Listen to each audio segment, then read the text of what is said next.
For this next part, we shall take, using the same method, violet and green, and we move the arrow towards yellow. What I'm going to do is a Skinner blend of each of them using black and white. That sounds very interesting, doesn't it? I am going to place them backwards, the dark part of one of them on the light part of the other, and vice versa. But I will also put a buffer of black and white that are sandwiched together and ran through the pasta machine on the thinnest setting together. So I am arranging them, layering, obviously. This type of Skinner blend is going to give you a very organic and dramatic look. There are many ways of using Skinner blends in the Mokume gane, and to be very honest, I probably could do like 30 different tutorials on Mokume gane and still have a lot to tell you about it. So I've chosen for the Skinner blends two techniques that both involve dramatic Skinner blends. If you notice, doing this type of Skinner blend, there is no pure color left. There is only the tinted color, the toned color, and the shaded color. So practically a very light color, a color that has been changed with gray, and then a color that is darkened with black. I am checking to see if I need to go through the pasta machine. Yes, I went through the pasta machine on the thickest setting with the whole stack. And now I'm going to cut it into 4 equal parts. And I am going to get all the trimmings and mash them together a little bit and then make a buffer layer at the very bottom of the stack.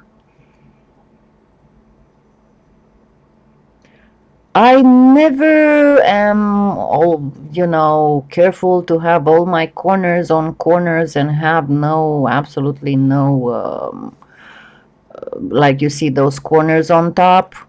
That's fine. I mean, you still have layers, Of course, it's not a good idea to put just half a layer, but it's fine if you just have some corners here and there that are not fully covered. So I am placing my trimmings at the very bottom, so I will not lose much. And as I said a lot of times, because if you use the same colors as the colors in the stack, you will actually get some more nice effects. I'm going to use a comb, and you'll see it gives absolutely gorgeous effects in a Mokume gane. And then I'll just use a little cutter, and remember, less is more. So I'm not going to do a whole bunch of impressions, but I am going on the repetition of the same shape, and then I need a few dots, a few smaller dots, and then I will put a couple bigger dots with the paintbrush handle. Actually more than a couple, but still, as you can see, I'm not doing a lot of deformation. Next, and I'm going to tell you a secret. If you do your stack a little bit wider and then you need to reduce it smaller, you will get more deformation that way, because the clay will ripple, will make waves, and you will get much nicer effects. So let's see what we got here. I'm going to prepare a piece of wax paper to put my trimmings, my shavings, and then I will show you again my awesome skills at not being able to cut properly. And just to prove to you that it's not the blade, it's my hands, I'm going to first use a tissue blade that I just unwrapped. So it's a brand new tissue blade. I used it even with the risk of cutting myself. So it's the sharpest thing that can be. And I still have problems using it. So I am sorry, but yeah, it's my hands, it's not the blade. I have good days and then I have bad days. And for a few days, I've been having bad days. Also, I have been told to please let you watch all my cutting because apparently people love to see how Mokume gane comes out. Yeah, I need to change the blade. The best, when my hands are giving me trouble like that, the best thing for me is to just use the rigid blade, and I'll have to move around the stack from time to time because of the way that I am not able to keep the blade properly straight. I kind of lift it off even if I'm pushing it really hard. As you can see, the effect is very organic and very dramatic. Usually when I make this type of combination that has some kind of green, and especially with blue or with certain colors of blue and certain colors of violet, it kind of has the feeling of an alien landscape, if you want. So you can see because of the sandwich of black and white, where the colors were toned more grayish, you still have dramatic effect. While on the sides, on the edges, where you have the lightest of one and the darkest of the other, you actually have a little bit of a 3D effect. Actually, in part 5 of me talking to you about the Mokume gane, I will discuss exactly, and I will show you exactly how to get 3D effects using just plain clay, not pearlescent, not metallics, just no translucent, just plain regular clay. You can see here I'm starting to get into the buffer layer a little bit, and it still looks very, very nice. And another thing, after I will show you and actually I'm not even sure if I'll show you the 3D effect first or not, but I kind of have to make a few tutorials with making pieces out of this because I'm afraid that the veneers will dry out too much and will not be good to use anymore. You can see now this is the buffer, and already it starts getting too crowded and the layers are too close, but this is what you get using the Skinner blends arranged in that specific way, and again with the color combination chosen. Yeah, that one I cut it a little bit too thick, so I'm going to try and thin it out.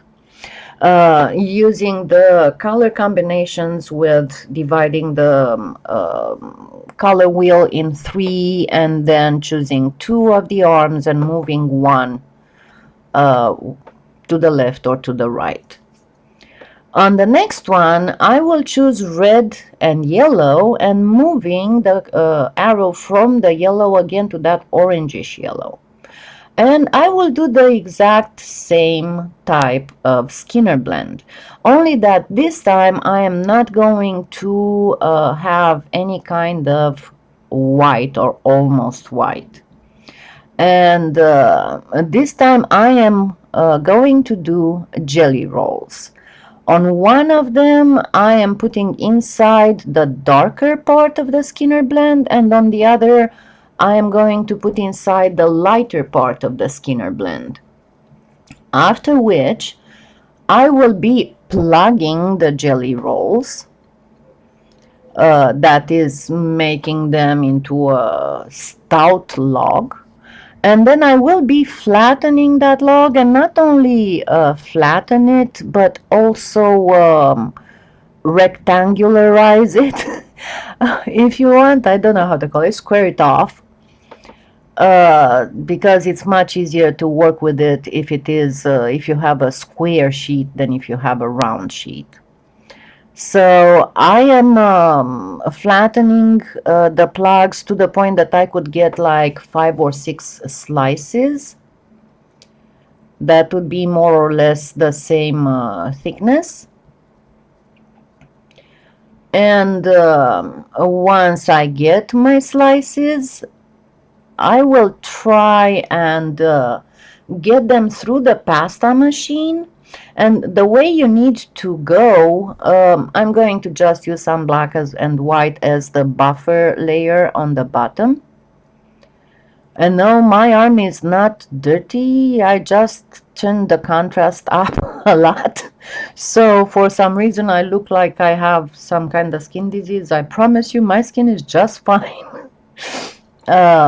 But yeah, I'm doing the buffer layer with that black and white, and I'm going to put the white on top. And then after cutting the plugs into slices, I am going to get each slice and get it through the pasta machine. But you go successively to thinner settings, and every time you change the setting, you turn the slice 90 degrees. So that you will not be deforming it on one side too much. You'll get them relatively still kind of squarish. So let's say you start with the thicker setting, you go in one direction, then you go a thinner setting, you turn it, and you go again. And they will not be, unless you are a super duper person and you can cut slices very, very nice and even, they will not be the same size. And that is just fine. Usually when I do a color combination like this, that would be with some type of red and some type of orange or yellow, I like to call this the fire Mokume gane, and you'll see why, because it brings absolutely gorgeous, reminding of flowing lava something. So you arrange the slices alternately. Make sure that you don't catch any air bubbles in there. Kind of try to put a darker layer on top of a lighter layer. You can put 2 on a layer of the smaller ones, but again, try to arrange in such a way that you'll have dark on light and light on dark, if at all possible. Um, and once you have arranged everything, then trim your stack. And I'm going to actually do a second buffer, because you will see why. With the black and white buffer, I will get an extra effect. If you want, you can place some sandwiched black and white here and there between the slices.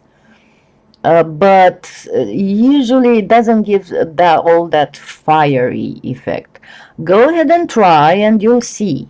Remember, I always tell you, do exactly what I do until you do it. You get the exact result, and then from there start inventing, experiment. And you'll see there are so many combinations and so many effects you can get with this type of Skinner blend. Yes, you can use more subdued Skinner blends, and there will be completely different effects. And you have to, again, be careful how you choose your colors. But once again, experiment, and you will be amazed at what results you will obtain. I'm going to use the exact same tools that I used for the other one. Only this time, you see, I put like 3 rows of the comb, and actually what I'm using extra will be the wavy blade. And you notice that my stack this time is very, very wide and it's not very tall. And that will allow me, when I'm going to reduce it to make it smaller in surface and taller in height, that will cause a few more effects because the clay will be rippling as it gets pushed together. So I will get more designs. And again, in this type of Skinner blend, dramatic Skinner blend technique, less is more. If you're going to go too thin and if you're going to do too many impressions, it will not look very good.